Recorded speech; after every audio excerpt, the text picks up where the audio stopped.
In 1947, Time magazine ran a story about how the mafia had taken over Las Vegas, and they were uneven trying to hide it.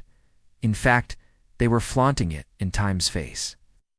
They wanted them to know that they were there to stay. This was right after the end of World War II, and Las Vegas was just starting to become a tourist destination. And guess who decided to take advantage of that? You guessed it, the mafia. The families that controlled organized crime at the time were the Bonanno, Colombo, Genovese, Lucchese, and the very powerful Chicago outfit. These 5 families saw an opportunity in this new town full of hopeful gamblers, and they decided to set up shop. But how do you move an entire criminal organization into a city? Well, first you need people. See, back in those days, being a mobster wasn't really a job you applied for. It was more like a lifestyle that chose you. Back when the U.S. was still fighting World War II overseas, many young Italian-American men enlisted in the military and volunteered to go fight for the country. Many of them, upon returning home, realized that civilian life wasn't all that appealing. But they didn't want to return to the life they had before the war either. That's where the mafia came in.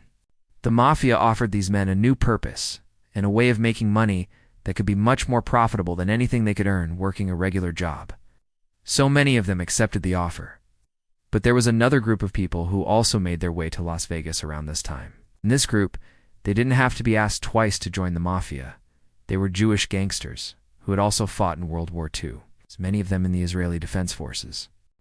After the war, they returned to the States and began looking for opportunities. They found it in Las Vegas. Now, the Jewish gangsters brought with them a valuable skill set. See, during the war, they had been fighting against some of the best military minds in the world. They had learned things while undercover, and in the battlefield that would prove invaluable in infiltrating one of the biggest cities in the world. Because of their unique perspective, they quickly rose through the ranks of the mafia and eventually became some of the most influential figures in the organization. And with the help of the army of new soldiers, the mafia set about taking over Las Vegas. First, they needed to make sure the cops were on their side. At the time, the police force in Las Vegas was severely understaffed and corrupt. So the mafia decided to help out by giving them a little bit of incentive. Frank Collota, a member of the Genovese crime family, worked with New York mobsters to bribe Las Vegas police officers so they would uninterfere with their illegal activities. The police were happy to take the money and looked the other way while the mafia set up shop. At first, their presence in the city went largely unnoticed. But as time went on, they became more brazen and began to flaunt their wealth openly. They built huge casinos and hotels and hired thousands of people to work there. Soon, the mafia was running Las Vegas. As the years passed, the mafia grew more powerful in Las Vegas. They had infiltrated every aspect of the city. They controlled the casinos, the hotels, the restaurants, the nightclubs, everything. They also had a strong presence in the government. It bribed politicians at every level, from the city council to the governor's mansion. So how did they manage to infiltrate such a powerful institution? Well, it started with small donations to political campaigns, then moved on to outright bribes. The mobsters knew that the politicians were easily corruptible, and they took full advantage of that. Soon they had enough influence in the government to protect their interests and make sure that no one would try to stop them. But not everyone was happy with the mob's presence in Las Vegas. There were a few brave souls who tried to stand up against them, but they were quickly silenced. The mobsters used their power and influence to crush anyone who tried to oppose them. They intimidated witnesses, they bought off judges and juries, and they even killed anyone who got in their way. One of the bravest people to stand up against the mafia was a journalist named Hank Greenspun. He was determined to expose the mafia's presence in Las Vegas, and he was unafraid to put his life on the line to do it. He published stories about mob activity in his newspaper, the Las Vegas. This angered the mobsters, and they tried to silence him. They threatened him, they attacked him, and they even tried to buy him off. But Greenspun didn't back down. He continued to publish stories about the mob, until he was finally driven out of town. Despite the efforts of people like Greenspun, the mob continued to grow in power in Las Vegas. They seemed unstoppable. But then something happened that would change everything. The FBI decided to take action against the mafia. At first, the FBI didn't do much. They were content to let the mobsters operate freely and make as much money as they could. But that all changed in the early 1960s.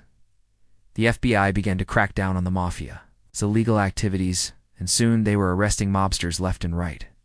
This sent shockwaves through the organization and caused them to lose a lot of power. The mobsters were furious about the FBI's actions, and they tried to fight back, but it was no use. The FBI was too powerful, and the mobsters were eventually forced to flee Las Vegas. The FBI had won the war against the mafia, but what happened next was even more surprising. The government decided to step in and take over Las Vegas. They didn't want the city to be controlled by criminals anymore, and they were afraid that the mobsters would come back and try to take over again. So the government passed laws that made it illegal to associate with known mobsters, and they also put in place measures to make sure that the mobsters could unbribe or intimidate public officials. These laws were very controversial, and many people argued that they were a violation of civil rights. But the government didn't care. They were determined to clean up Las Vegas, and they weren't going to let anyone stand in their way. In the end, the government's plan worked. Las Vegas was cleaned up, and the mobsters never came back. Today, Las Vegas is one of the most popular tourist destinations in the world. Every year, millions of people visit Las Vegas to gamble, party, and have fun, and none of them have to worry about being hassled by the mob. So what can we learn from all of this? Well, for one thing, we can see how powerful the mafia was. They were able to infiltrate and control an entire city. They were that powerful. But we can also see how the government was able to take down the mafia. With determination and a willingness to use whatever means necessary, the government was able to protect its citizens from the mob. Finally, we can see how important it is to have a strong sense of justice. People like Hank Greenspun didn't give up in the face of danger.